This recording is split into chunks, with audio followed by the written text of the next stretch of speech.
Hello बच्चों, आप सभी का स्वागत है आपके अपने चैनल यूपी बोर्ड क्लासेस में। तो बच्चों, जैसा आपको पता है कि यूपी बोर्ड क्लास 10th और 12th के जो एग्ज़ाम है वो निपट चुके हैं और बहुत सारे बच्चों के मन में बहुत सारे सवाल थे, बहुत सारे कन्फ्यूज़न थे क्योंकि बहुत सारे बच्चों के एग्ज़ाम अच्छे नहीं हो पाए हैं और बहुत सारे तो ऐसे बच्चे थे जिनके एग्ज़ाम में एब्सेंट लग गई है या फिर छूट गए हैं एग्ज़ाम। तो हम इस वीडियो में उन सभी को डिस्कस करेंगे, सभी पॉइंट को, जितने भी आपके कन्फ्यूजन्स हैं। अगर आप फेल हो रहे हैं या फिर कम मार्क्स आ रहे हैं तो आप री एग्ज़ाम कैसे दे सकते हैं, इसकी हम बात करेंगे। क्लास 10th 12th वाले दोनों री एग्ज़ाम दे सकते हैं और जो आपका रिजल्ट है वो कब तक आ सकता है, इसकी डेट भी हम इसमें डिस्कस करने वाले हैं। तो काफ़ी सारे बच्चे ये पूछ रहे थे कि इम्प्रूवमेंट कब डाल सकते हैं और इसका अर्थ क्या होता है और रीचेकिंग का अर्थ क्या है, कब हम रीचेकिंग करा सकते हैं, कब हम इम्प्रूवमेंट डाल सकते हैं और रिजल्ट हमारा कब तक आ सकता है। तो बच्चों, इन सभी प्रश्न के अगर आपको उत्तर जानना है तो चैनल को सब्सक्राइब कर लीजिएगा और लास्ट तक हम बने रहिएगा क्योंकि हम यूपी बोर्ड से रिलेटेड जितनी भी इन्फॉर्मेशन टाइम टू टाइम आती रहती है हम उस पर वीडियो बनाते रहते हैं। तो बच्चों, हम पहले डिस्कस करेंगे कि अगर कोई बच्चा फेल हो रहा है या एब्सेंट है या उसके कम मार्क्स आ रहे हैं तो वो किस तरह से री एग्ज़ाम दे सकता है। बच्चों, री एग्ज़ाम देने की अलग अलग कंडीशंस है। अगर आप क्लास 10th में हैं तो अगर आप किसी एक सब्जेक्ट में या दो सब्जेक्ट में आप फेल हो चुके हैं या दो सब्जेक्ट में आप एब्सेंट हो चुके हैं या किसी दो सब्जेक्ट में आपके मार्क्स कम आ रहे हैं तो बच्चों आप क्या कर सकते हैं, आप बिल्कुल री एग्ज़ाम दे सकते हैं। आप निश्चित होकर आप री एग्ज़ाम की प्रिपरेशन कर सकते हैं, आप एग्ज़ाम दे सकते हैं।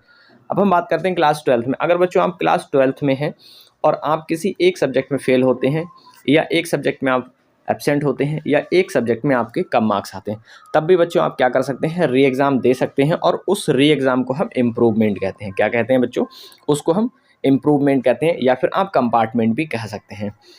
कंपार्टमेंट का एग्ज़ाम भी दे सकते हैं। तो बच्चों, अगर हम बात कर लें कि रीचेकिंग कब होगा और कंपार्टमेंट कब होगा, तो बच्चों अगर आप एक सब्जेक्ट में फेल होते हैं, अगर आप 12th में हैं या कम नंबर आते हैं या एब्सेंट होते हैं एक सब्जेक्ट में, तो आप कंपार्टमेंट का फॉर्म फिल कर सकते हैं और कंपार्टमेंट का एग्ज़ाम दे सकते हैं। इसको री एग्ज़ाम कह सकते हैं हम। बच्चों, हम इसका ये भी बताएंगे कि आप इसका फॉर्म कब आएगा और जब भी कभी फॉर्म आएगा तो हम इसी चैनल पर क्या करेंगे, उसका वीडियो बना देंगे। तो आप चैनल को ज़रूर सब्सक्राइब कर लीजिएगा क्योंकि हम क्या करते हैं, जितने भी यूपी बोर्ड से रिलेटेड इन्फॉर्मेशन आती रहती है तुरंत हम इस पर वीडियो बना देते हैं। तो बच्चों, अगर हम बात करें इम्प्रूवमेंट क्या है और रीचेकिंग क्या है, तो इम्प्रूवमेंट तो आपको पता लग गया। अगर आप किसी भी एक सब्जेक्ट में फेल हैं, अगर आप 12th क्लास में हैं बच्चों या एब्सेंट हैं या कम मार्क्स आ रहे हैं, तो आप क्या कर सकते हैं, इम्प्रूवमेंट डाल सकते हैं और इम्प्रूवमेंट को ही आप बोलेंगे कंपार्टमेंट का एग्ज़ाम। अगर हम बात कर लें रीचेकिंग का, तो बच्चों आप रीचेकिंग आप कितने भी सब्जेक्ट में करा सकते हैं। सपोज दैट आप क्लास 12th में हैं तो आप एक सब्जेक्ट में भी करा सकते हैं रीचेकिंग, 2 में भी करा सकते हैं, 3 में भी करा सकते हैं, 4 में भी करा सकते हैं और 5 में भी रीचेकिंग का आप फॉर्म फिल कर सकते हैं। इसको बोलते हैं स्क्रूटनी फॉर्म। क्या बोलते हैं? Scrutiny form. और एक पेपर के लिए आपसे पैसे लिए जाते हैं 100 रुपीज़ या 500। वो अलग अलग डिपेंड करता है कॉलेज के अकॉर्डिंग। मोस्टली कॉलेज क्या करते हैं बच्चों, 500 रुपीज़ लेते हैं पर जितने भी पर पेपर हैं। अगर आप एक पेपर भरेंगे तो 500, 2 पेपर भरेंगे तो 1000, इस तरह से। अब हम बात कर लेते हैं क्लास 10th में। अगर बच्चों आप क्लास 10th में हैं और आप किसी दो सब्जेक्ट में फेल हो रहे हैं या 2 में एब्सेंट हो चुके हैं या 2 में आपके कम मार्क्स आ रहे हैं बच्चों, तो आप क्या कर सकते हैं, आप इम्प्रूवमेंट का फॉर्म फिल कर सकते हैं या कंपार्टमेंट का एग्ज़ाम दोबारा दे सकते हैं। इसको हम री एग्ज़ाम बोलेंगे। और रीचेकिंग कब करा सकते हैं बच्चों? तो अगर आपको लग रहा है कि आपके किसी भी सब्जेक्ट में कम मार्क्स हैं तो आप रीचेकिंग करा सकते हैं, आपके पास ये अधिकार है।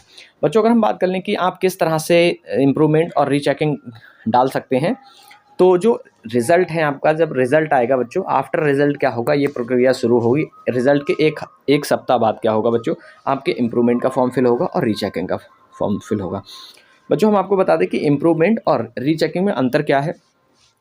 तो बच्चों, अगर हम इम्प्रूवमेंट की बात कर लें या कंपार्टमेंट की बात कर लें तो इसमें आप क्या कर सकते हैं, आपका री एग्ज़ाम होगा, दोबारा आपको कॉपी लिखना पड़ेगी, आपको दोबारा पेपर देना पड़ेगा।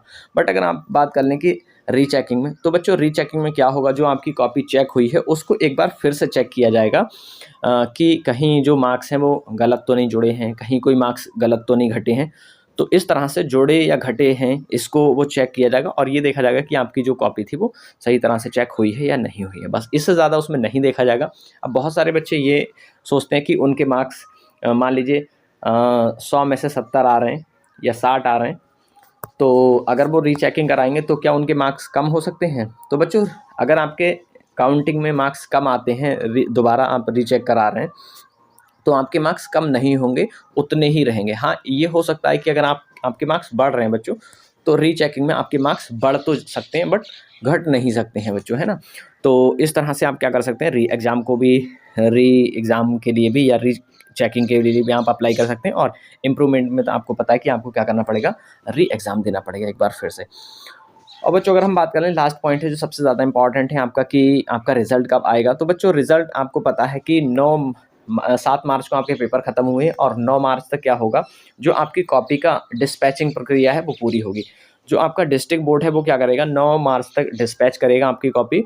और ये मान लीजिए कि मार्च के अंत तक आपकी जो कॉपी है वो आपके जो मेन बोर्ड ऑफिस है, जो प्रयागराज है बोर्ड ऑफिस सेंटर है, वहाँ पर ये डिस्पैच की जाएंगी।